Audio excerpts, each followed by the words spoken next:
Three teenagers stood outside the decaying gates of the legendary Whispering Orphanage, daring each other to step inside its haunted walls. The orphanage's reputation was infamous. Decades ago, 21 children had vanished overnight without a trace, leaving behind only rumors, chilling tales, and unanswered questions. The moonlight cast sinister shadows across the broken windows, and the cold wind seemed to carry faint echoes of laughter and crying, as if the building itself mourned its lost souls. With nervous grins and shaky bravado, the teens squeezed through the rusted iron bars, flashlights trembling in their hands. As soon as the last one entered, the gate creaked and slammed shut behind them, locking with a heavy clang that echoed through the empty grounds. Panic flickered across their faces, but curiosity and adrenaline pushed them forward. The air inside was thick and cold, every cautious step stirring up clouds of dust and forgotten memories. They whispered to each other, trying to mask their growing fear, but the oppressive silence pressed in around them like a living thing. Suddenly, from the darkness, a soft, chilling whisper drifted through the halls. "Come play with us." The teens froze, their hearts pounding, realizing with dread that they were not alone in the shadows. Open the heavy, creaking door and step into a room bathed in an eerie, flickering light. Dozens of ancient wooden cradles line the walls, each one swaying gently, though no one is near. The air is thick with the scent of mildew and something far worse, decay and forgotten sorrow. They exchange uneasy glances, but curiosity pulls them forward, deeper into the chilling space. One cradle stands out from the rest. Its faded paint is peeling, and inside lies a rotting doll, its tiny mouth sewn shut with black thread.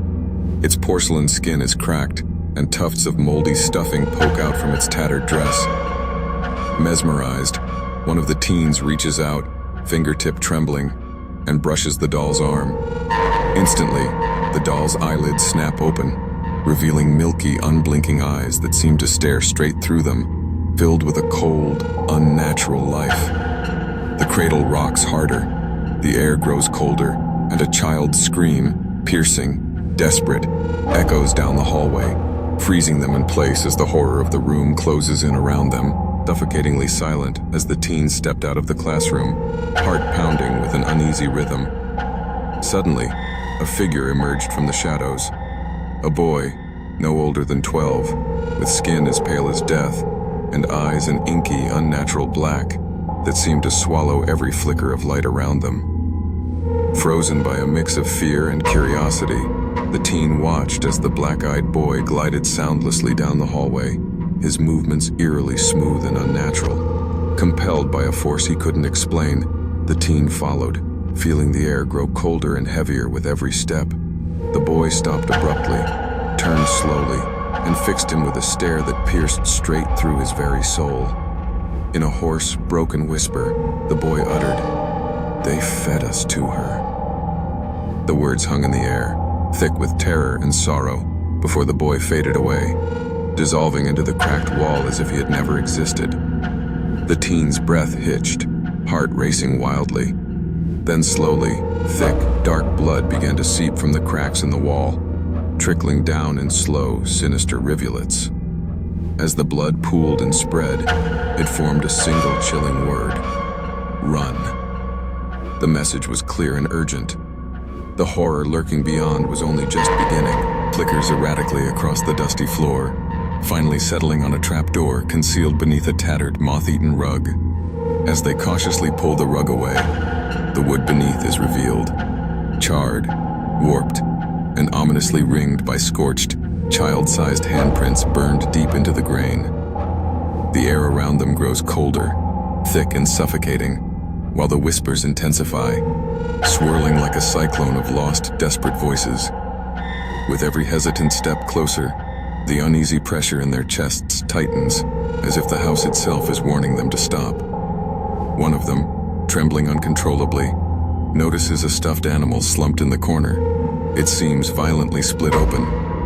Driven by a mix of dread and morbid curiosity, they reach inside the plush toy's torn chest cavity, their fingers brushing against cold, hard metal. It's an old, rusted key, sticky with something dark and unidentifiable. Heart pounding wildly, they fit the key into the trapdoor's ancient lock. The moment the latch clicks, the whispers explode into a shrill, piercing wail. As the door creaks open slowly, a torrent of thick, black smoke gushes upward, swirling violently like a living shadow. A guttural, demonic scream bellows from the depths below, shaking the very walls and drowning out their terrified cries as the basement's long-buried secrets are finally unleashed. Groan as they pry them open, their flashlights trembling in their grasp. A cold, musty air rushes up from the darkness below, thick with the scent of rust and rot that clings to their skin.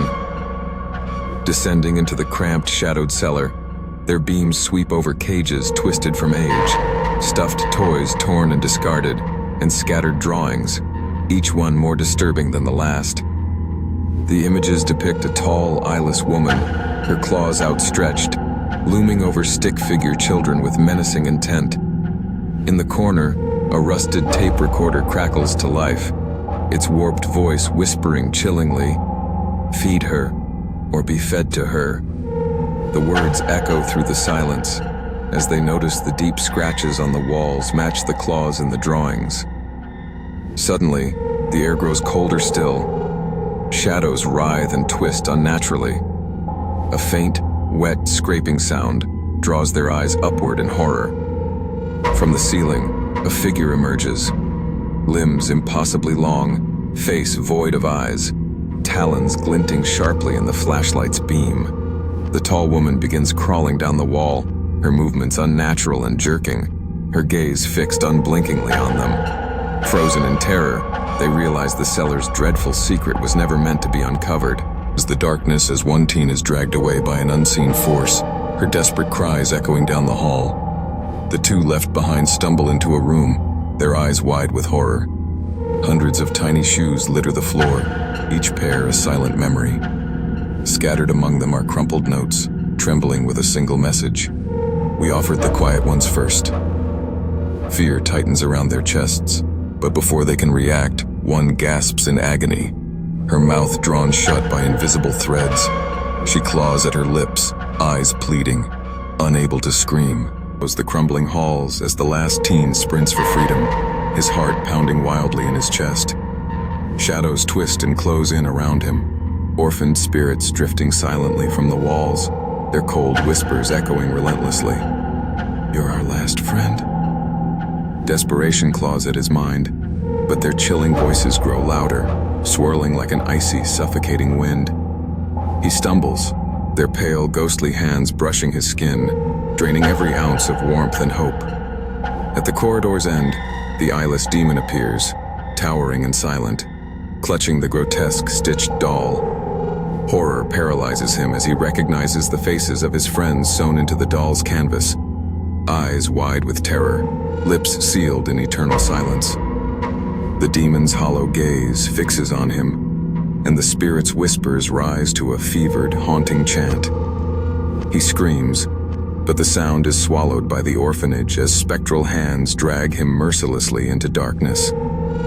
The screen fades, his last scream dissolving into a chorus of desperate whispers.